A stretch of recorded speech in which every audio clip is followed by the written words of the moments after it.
გამოცემა Bloomberg-ის ინფორმაციით ევროპელი ლიდერები უკრაინისთვის უსაფრთხოების გარანტიის სახით იტალიის პრემიერ-მინისტრ ჯორჯა მელონის მიერ მხარდაჭერილ წინადადებას განიხილავენ, რომელიც ნატოს კოლექტიური თავდაცვის მსგავს პუნქტს შეიცავს, თუმცა არ გულისხმობს ალიანსში უკრაინის გაწევრიანებას.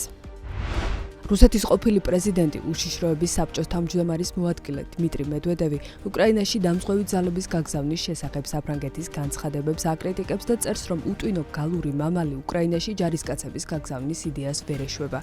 მედვედევის თქმით, რუსეთი უკრაინაში ნატოს ჯარების სამშვიდობოებად განთავსებას არ დათანხმდება. პოლონეთის თავდაცვის მინისტრი და ვიცე-პრემიერი ვლადისლავ კოსინიაკ-კამიში რუსეთის პროვოკაციაში ადანაშაულებს. მისი თქმით, 20 აგვისტოს ღამით რუსულმა დრონმა პოლონეთის საჰაერო სივრცე დაარღვია, პოლონეთის ტერიტორიაზე ჩამოვარდა და აფეთქდა. მინისტრმა აღნიშნა, რომ პროვოკაცია კრიტიკულ მომენტში უკრაინაში ცეცხლის შეწყვეტის მიღწევის მცდელობის დროს მოხდა.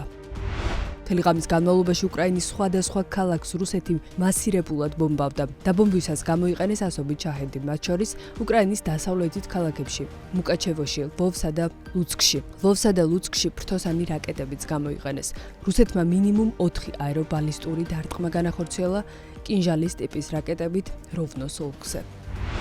რუსეთის მხრიდან უკრაინის დაბომბვის გამო პოლონეთმა ავიაცია გააქტიურა და სამხედრო თვითმფრინავები ააფრინა. პოლონეთის შეიარაღებული ძალების ოპერატიულ სართულობაში განმარტავენ, რომ მიღებული ზომების მიზანი პოლონეთის ტერიტორიისა და მისი მოქალაქეების უსაფრთხოების უზრუნველყოფაა.